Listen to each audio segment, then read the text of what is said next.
Cuando una fuerza se aplica repetidamente a un sistema con la frecuencia natural del mismo, el resultado es la aparición de oscilaciones de gran amplitud. Este fenómeno se llama resonancia. ¿Alguna vez han visto a una cantante romper una copa con su voz? Eso es lo que quiero que vean. Pero antes he de advertirles que es muy difícil, incluso aunque tuvieran ustedes una voz tan magnífica como la mía. La copa debe ser de cristal y muy especial. Debe ser muy fina y delicada para que sea posible romperla. Y tiene que tener un tono puro, de forma que si le damos un golpecito suene ping y no zang. Bien, y si entienden un poquitín de copas de cristal, sabrán que eso puede resumirse en 2 palabras. Son carísimas. Así que fui al departamento de física y les dije, necesito que me compren una copa de vino muy cara. Respondieron, oiga, ¿por qué no beben los vasos de plástico como hacemos todos? Dije, no, es para una demostración. Dijeron, de acuerdo, se hará como de costumbre. Y así hicieron, nombraron la comisión. Reunida la comisión, deliberaron como Dios manda y por fin decidieron asignar una cantidad suficiente de dinero para comprarme una copa de cristal muy cara para que la rompiera ante ustedes. Y aquí está. Pero antes de hacerlo, quiero explicarles por qué va a ocurrir eso. Tiene que ver con un fenómeno llamado resonancia.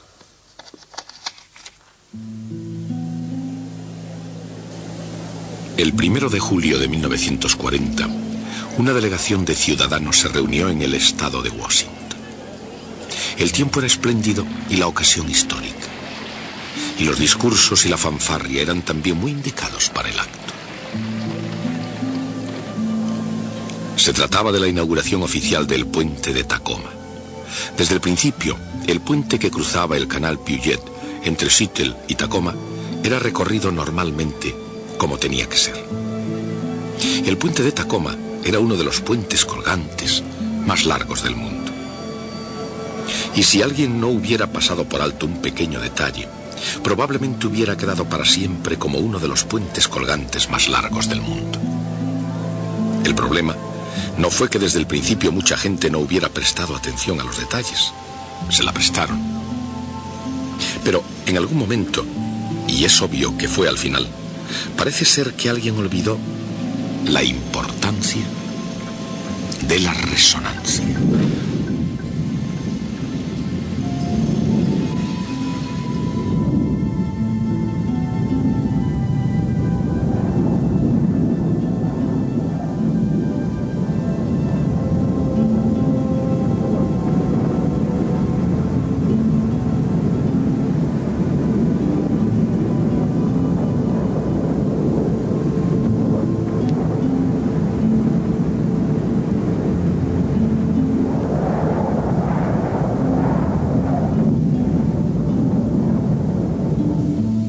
La resonancia. Así como el sonido de la palabra desaparece lentamente en el aire, la propia palabra resonancia permanece siempre en el lenguaje. Es un nombre latino que significa eco. Pero la resonancia evoca algo más que esos ecos lingüísticos. Por ejemplo, en una batalla se oye hablar de la resonante victoria. No obstante, con notaciones aparte, la resonancia se puede ver también como un simple principio mecánico del mundo físico.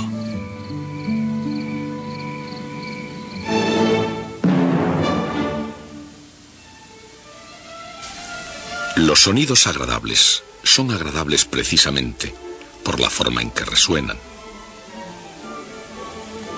Las cualidades artísticas son, por supuesto, un factor, como lo son también composición, el arreglo y el modo. Pero la resonancia es esencial. En un violín o en un cello, las vibraciones de las cuerdas, de cientos a miles de ciclos por segundos, hacen que todo el instrumento vibre en una misma frecuencia. Cada vibración da un débil impulso a la caja de resonancia del instrumento, haciendo que la caja vibre con resonancia.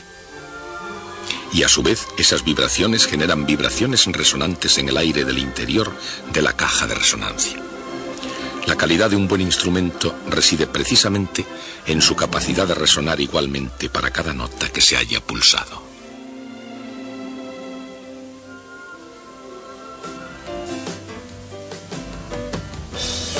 Cuando se impulsa o se acciona un sistema vibratorio con la frecuencia natural del mismo, P, tiene lugar la resonancia. En el interior de un piano, las cuerdas vibrantes hacen resonar la caja de madera. Esa resonancia es inducida por la frecuencia natural de la cuerda, que es de unas 256 pulsaciones por segundo para el Do central. Cada vez que la cuerda es pulsada, se producen miles de oscilaciones, aumentando cada una de ellas la respuesta resonante de la caja de resonancia del piano. Pulsar repetidamente un sistema oscilante, incluso con una pequeña fuerza cada vez, hace que las sucesivas oscilaciones vayan siendo cada vez más grandes. Los resultados son vibraciones de creciente amplitud. Incluso, aunque esos impulsos sean pequeños, habrá resonancia. Este diapasón, vibrando, pone las moléculas de aire circundantes en un movimiento armónico. Como el aire actúa como medio elástico, es un buen conductor de las oscilaciones que se propagan, es decir, de las ondas. Cada oscilación provoca un suave y rítmico empuje contra el aire, emitiendo ondas de la frecuencia natural del diapasón. Cuando el tono de la nota pulsada en el piano es el mismo que el del diapasón, incluso si éste no se ha pulsado, de hecho las ondas procedentes del piano pueden perturbarlo y ponerlo en movimiento a causa de la resonancia. El diapasón y la cuerda del piano son ejemplos de sistemas que oscilan naturalmente y, aunque aparezcan más complicados que la simple masa en el muelle, ambos obedecen a la misma ecuación diferencial. F igual a menos Kx.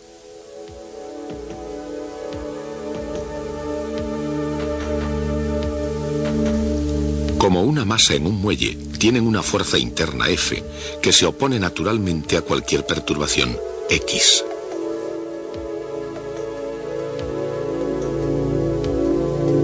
Es decir, una ecuación diferencial cuya solución es una función senoidal,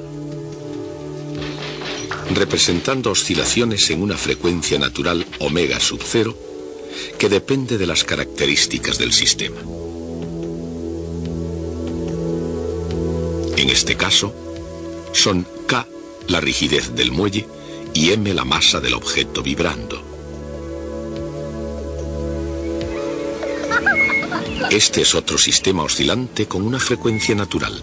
De hecho, la niña y el columpio son una especie de péndulo. La frecuencia puede ser 1000 veces menor que la frecuencia de un sonido audible, pero el principio es el mismo. Una masa ligeramente mayor, esta vez con las piernas más largas, ha aprendido a proporcionarse su propio impulso periódico, desplazando su peso, estirando las piernas hacia adelante, lo más posible, y encogiéndolas después debajo. Correctamente aplicado en el mismo punto de cada ciclo, es decir, en fase, esta joven del columpio demuestra que domina el fenómeno de la resonancia. Pero un verdadero dominio de ese fenómeno se consigue mejor comenzando por una fuerza oscilante que no produzca resonancia. Tanto si se trata de un columpio como de un muelle, los osciladores suben y bajan debido a la fuerza interna F.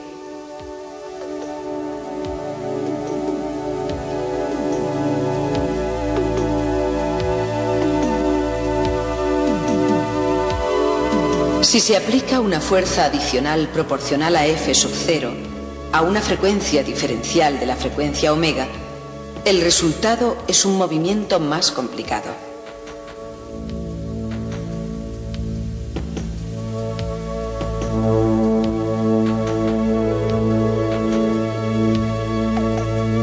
Y una ecuación diferencial más complicada.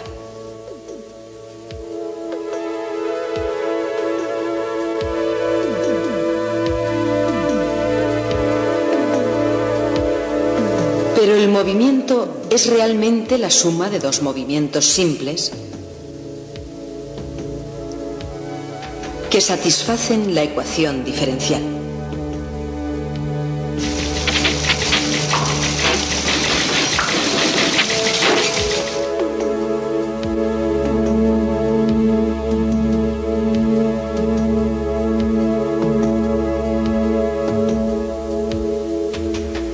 Se obtiene una ecuación para A, que es la amplitud de las nuevas oscilaciones producidas por la fuerza adicional. La amplitud de esas oscilaciones depende del valor de la fuerza, A sub 0, y de la proximidad de su frecuencia omega a la frecuencia natural, omega sub 0.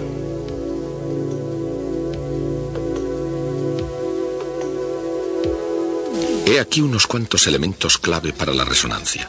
Una voz muy potente, un exquisito control de frecuencia. ¿Podrá la voz de Ella Fitzgerald hacer añicos esta copa? Y un sistema oscilante. Tanto si se trata de una copa de vino como de un muelle, la amplitud de oscilaciones provocadas es sensible a la frecuencia. Una fuerza a baja frecuencia omega que impulsa a un oscilador de frecuencia natural omega sub 0 provoca complicadas pero pequeñísimas vibraciones. A más alta frecuencia, las vibraciones son algo mayores. Pero si omega se aproxima mucho a omega sub 0, entonces, aun cuando la magnitud de la fuerza sea muy pequeña, pueden empezar a suceder cosas bastante espectaculares.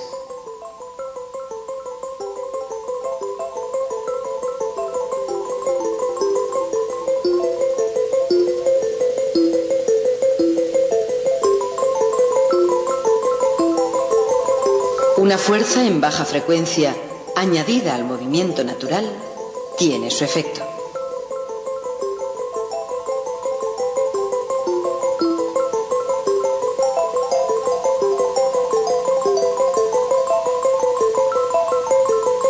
A más alta frecuencia, el efecto puede ser más interesante.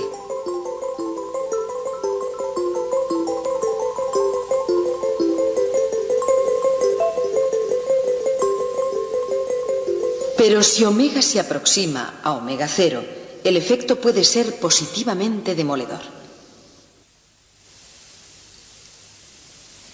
¿Podrá la voz de Ella Fitzgerald hacer añicos esta copa? Lo creo. Sobre el vaso realmente solo se ha aplicado una pequeñísima fuerza oscilante, aunque la potencia de la magnífica voz de Ella Fitzgerald estuviera detrás de ella. Y ahora nos preguntamos, ¿pero era en directo?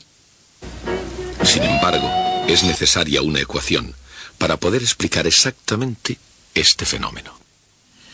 La ecuación diferencial omite, por supuesto, algunos detalles de interés. Uno de los más interesantes es que el propio vaso es un fluido viscoso, un fluido muy viscoso. De hecho, el vidrio es tan viscoso que necesita siglos para fluir hacia abajo en el tiempo y en el espacio, hasta llegar a asentarse finalmente en una espesa capa.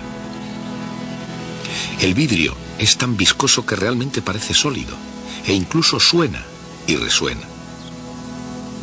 Por supuesto, la viscosidad del vidrio es la que impide que sus oscilaciones resonantes sean infinitas, y al mismo tiempo, sin esa viscosidad, no quedaría vidrio sano.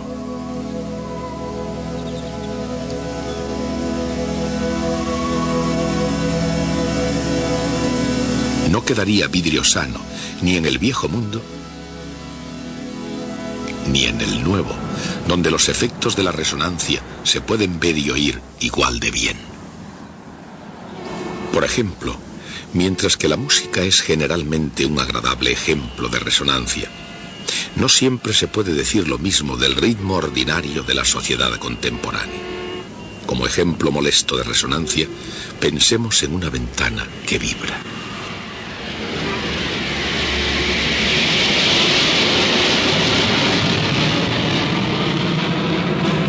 Al mismo tiempo, sin embargo, mientras que los cristales al vibrar pueden aturdir al que escucha, el rozamiento interno y la viscosidad generalmente impiden que se hagan añicos. Según estudios realizados en los laboratorios sísmicos del Caltech en Pasadena, los efectos de la resonancia pueden llegar a ser en ocasiones más que molestos. Pueden ser devastadores, porque pueden hacer aumentar lo que ya es una elemental y casi irresistible fuerza de la naturaleza. Las ondas sísmicas durante un terremoto se emiten desde el epicentro en una gama de frecuencia que en comparación con el sonido audible son en general muy bajas. Para las frecuencias de los temblores de tierra, los edificios entre 5 y 40 pisos de altura son típicamente resonantes.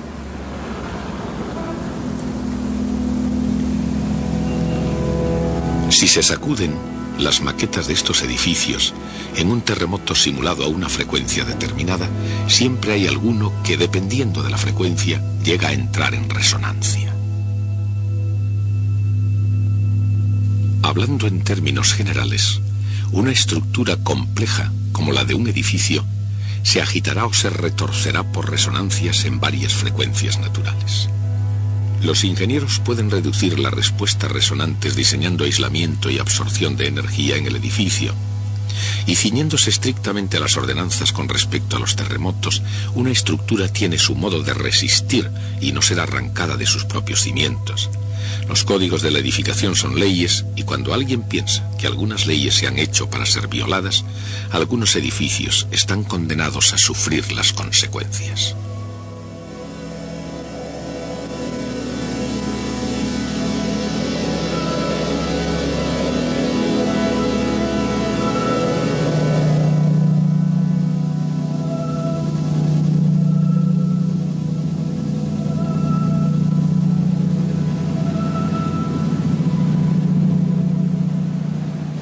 Estos sonidos producidos por el viento que actúa sobre los cables son otro efecto de la resonancia.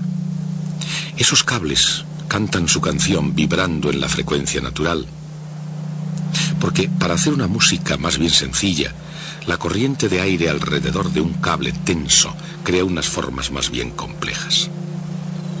Realmente, quizá los hilos de teléfono solo cantan en cuentos de misterio, en ficción, donde su extraña lírica armoniza con los bramidos del viento.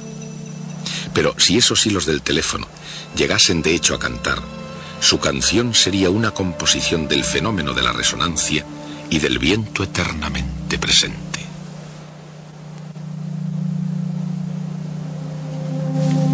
Con vientos fuertes, la corriente de aire normalmente estable alrededor de un cilindro, de este cable por ejemplo, se hace inestable. Cuando el viento intenta cerrar el hueco, en el lado del hilo, viento abajo, para impedir el vacío, comienzan a formarse remolinos.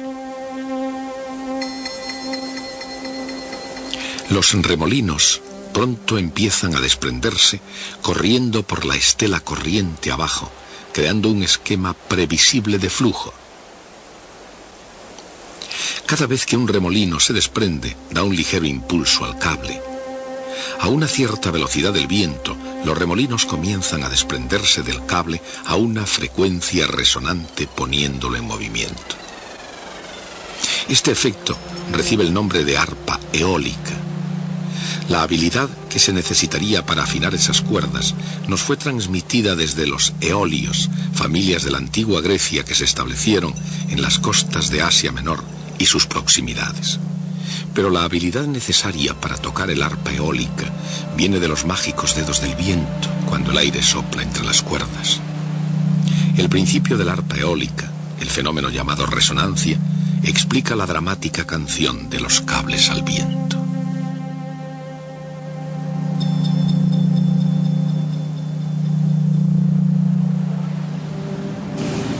Quizá entre otras cosas, el puente de Tacoma fue la más espectacular arpa eólica de la historia. Por desgracia, su primera actuación estuvo destinada a representarse solamente durante unos 4 meses. Durante ese tiempo fue un puente precioso pero un poco extraño. Incluso antes de acabarse de construir, La gente ya observaba su peculiar comportamiento, y era porque, incluso con brisas suaves, el puente se ondulaba. Algún tiempo después, uno de los humoristas locales empezó a llamarlo Gertrudis galopante. Y por razones realmente obvias, el nombre cuajó, por lo menos, hasta el 7 de noviembre de 1940. Por entonces, al igual que ahora, Seattle y Tacoma eran dos ciudades muy aficionadas al deporte. Durante 4 meses fue un deporte regional cruzar el puente conduciendo un coche en un día de viento. Mientras unos aseguraban que era como ir montados en una montaña rusa, otros se quedaban muy desconcertados al ver desaparecer de su vista el coche de delante. Queda por saber hasta qué punto se hubiera hecho popular este deporte o en qué medida se habría extendido por el país. El 7 de noviembre de 1940 el viento era relativamente moderado, unos 64 kilómetros hora. Apareció una nueva forma.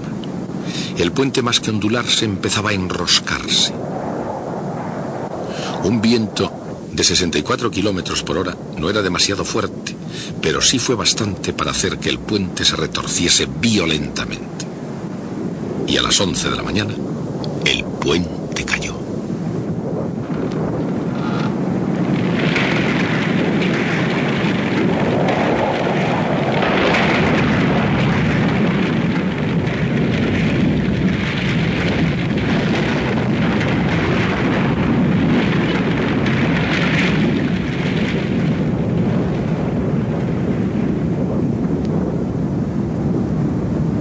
Los investigadores estaban perplejos. Un puente que había sido construido con las mejores técnicas de ingeniería de la época, quizás el mejor puente del mundo, no era un puente del que pudiera esperarse un derrumbamiento. ¿Qué había podido pasar? Theodor von Karman, profesor del Caltech y pionero de la aerodinámica moderna, apareció con la respuesta. Su explicación acerca del desprendimiento de torbellinos y las oscilaciones resonantes no fue universalmente popular entre los ingenieros de la construcción. No obstante, como pudo comprobarse en el túnel de pruebas, en el Caltech y en la Universidad de Washington, la explicación de von Karman era correcta, y desde entonces ningún gran puente se termina sin haber pasado antes la prueba del túnel de viento.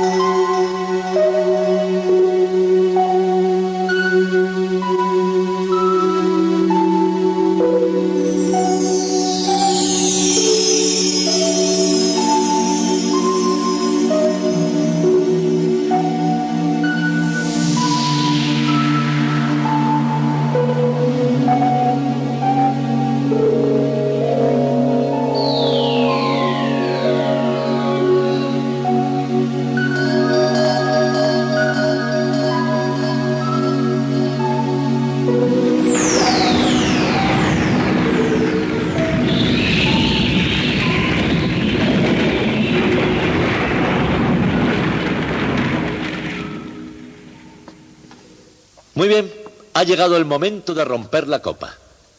Pero no lo voy a hacer con mi propia voz. Mi contrato con el Metropolitan no me lo permitiría. Y hay otro problema. Se necesita entrenamiento y solo tenemos una copa de cristal. Así que lo intentaré primero usando esta cubeta de laboratorio. Funcionará de la siguiente manera. Todo este material me va a sustituir a mí y producirá un tono puro que haga vibrar a la cubeta. Además, tenemos aquí un micrófono que oirá todo lo que haga la cubeta. La señal que sale de él la podemos ver en este osciloscopio y así sabremos lo que hace la cubeta. Vean ustedes. ¿Lo ven? Muy bien. Ahora, lo que yo tengo que hacer es subir el volumen. Y eso hace vibrar a la cubeta. Ahora pueden ver que la cubeta vibra, Pero no vibra mucho porque no está exactamente a la frecuencia debida. Tiene que estar precisamente a la frecuencia de resonancia de la cubeta con el fin de que vibre lo suficiente como para que se rompa. Aumento el tono hasta la frecuencia exacta.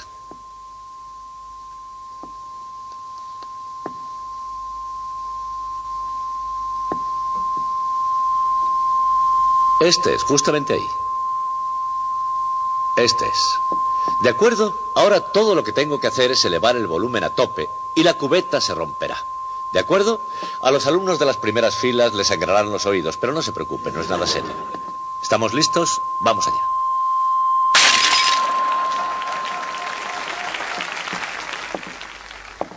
Como ven, nos hemos arreglado sin tener que romper la exquisita copa de cristal. Por eso aceptaron comprármela. Pensaban que nunca sería capaz de romperla. Señores, hasta el próximo día.